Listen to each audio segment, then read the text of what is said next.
What's up everybody and welcome to my channel. We're in a different filming location for this video than we were in the last video because we're trying to still figure out where the best filming location in this house is going to be, and I decided to use natural daylight. So you can see and hear my dogs really well in the background of this one. I'm hoping that they just stay chilling on the couch while I film. One of them's right here on the ottoman with the chair next to me. She just likes to be close to me, and that's fine. Okay, so this week's video is haunted places in Indiana. 5 haunted places in Indiana in no particular order. We're first going to be starting out talking about the Whisper Estate, located in Mitchell, Indiana. Whisper's Estate is appropriately named, as apparently its walls have a lot to say. The haunted Victorian dates back to 1894,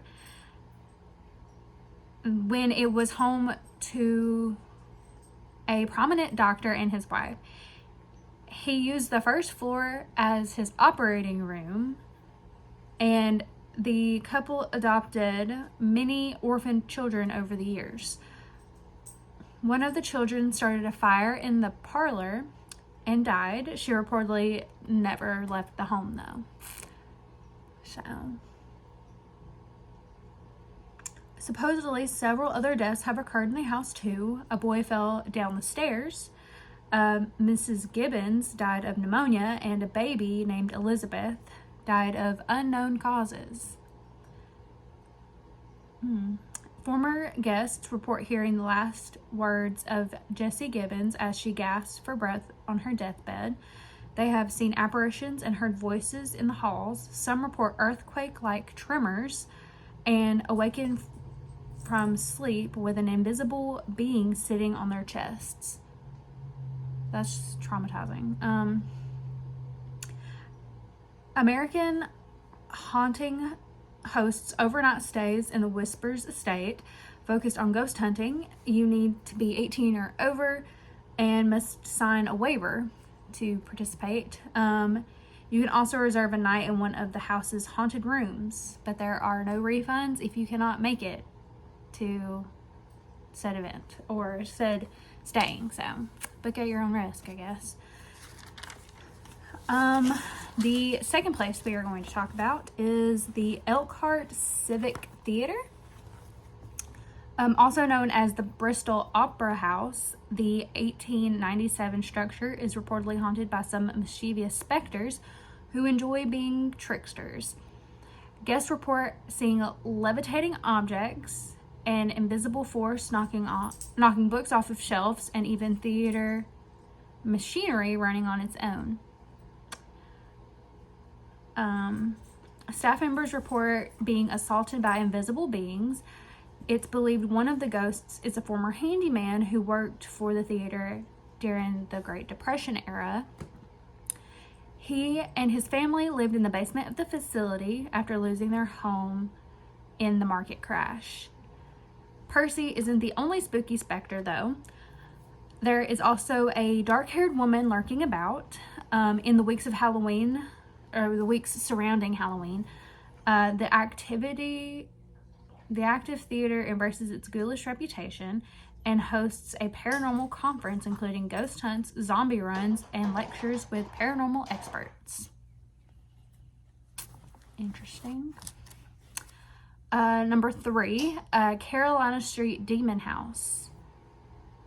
Terrifying, to say the least.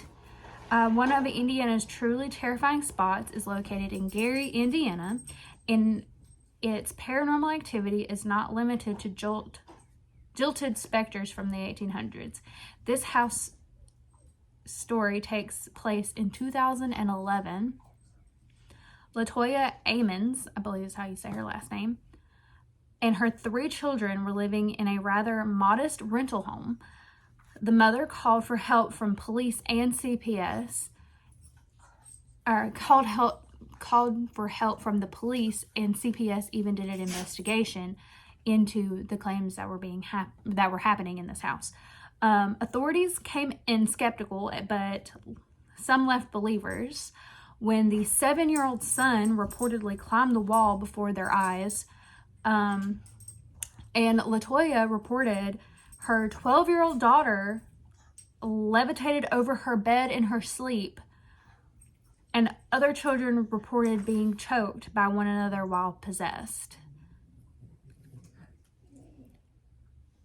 An exorcism was performed on the home. The children were taken by CPS, then returned to LaToya when she found proper housing after leaving that building. Rightfully so, I believe. The house was then purchased by Zach Bagans. Many of you, I'm sure, know who he is. He is known for the show Ghost Hunters, which was on Travel Channel. And he recorded a documentary in 2014 called Demon House, which was about this house. And then after that documentary was filmed, he demolished the house. I personally don't know if that was the correct call. I do think that purchasing the house to where no one else could live in it was a good choice. But I feel like if you take away the house... Girl! Don't growl at your sister like that. Anyways, if you take away their housing, that just puts them back out in the world, right? I don't know how that works, honestly. So don't take my word for it. Number 4 is Crybaby Bridge, which most places have like a form of this. Crybaby Bridge, Crybaby Hollow, something like that. But Crybaby Bridge is located near Pendleton, Indiana. Another bridge is attached to a small... Girl, stop bumping stuff. Sorry, I have nosy animals. Anyways, back to what I was saying. Crybaby Bridge is one of many that go by that moniker. In the U.S., it has been dubbed by some as fake lore, propagated by the internet. The story goes that a child was either abandoned or a mother drowned the child under the bridge. Today, you can hear the baby crying. Is it a true story? Is it not? That's up to anybody who goes there to find out and if they actually experience something. I mean, is it something that started happening after the internet became a popular thing? Or is it way back when did people automatically have these things or witnessing these things, experiencing these things? That is one of those things that you'd have to, I guess, figure out on your own. I don't know. And then the final place that we were going to talk about. Stop barking at each other. You're gonna make the internet think they are mean. Girls, what y'all doing? Don't bump into stuff. Hi, Violet. Don't fight on me. Don't fight on you. I don't want your tongue in my face. Stop licking me. Hi there, sweet girl. You have eye gunky. Okay. Please go lay down. You can't read. Stop. Go lay back down. Anyways, number 5, and the final place that we're going to talk about is the Hannah House. It was built in 1858. Hannah House initially served as a noble purpose as a primary stop on the Underground Railroad. However, a few of the fugitive enslaved persons unfortunately perished in a basement fire, allegedly. The bodies were secretly buried, but visitors report hearing furniture move, feeling cold spots, and smelling decaying flesh. There are reports of Mr. Hannah's apparition climbing the stairs or sitting on the balcony, and occasionally an unknown older woman makes an appearance as well. Hannah House hosts a monthly open house, and you can rent the complex for special events. Perhaps the creepiest fact in this whole story is that they host a yearly Easter egg hunt for children. So, if you're in or around the Indiana area, and you have children, or you know children, maybe go to a haunted place to hunt Easter eggs, and see if you see anything. I don't know. It's definitely interesting.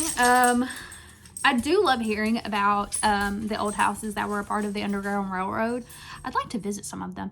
I think that they were a good thing for back then, helping people escape to start a new life and everything. But that's all I have for this week's video. I don't know if this spot's going to last, because my dogs are crazy, and I promise you they're not mean. They're just mean to each other sometimes. But yeah, that's all I have for this one. I will see you guys in the next one. Make sure to like and subscribe and leave a comment about about one of these places, whichever one you found the most interesting, or someplace that you would like for me to discuss in another video. Girls, stop being mean. Make sure to share with a friend that you think that would find this place interesting, or these topics interesting. Yeah, make sure to subscribe, and yeah, I'll see you guys in the next one. I'm sorry about them. They're crazy. Bye. Outtakes, I guess. Stop bumping stuff.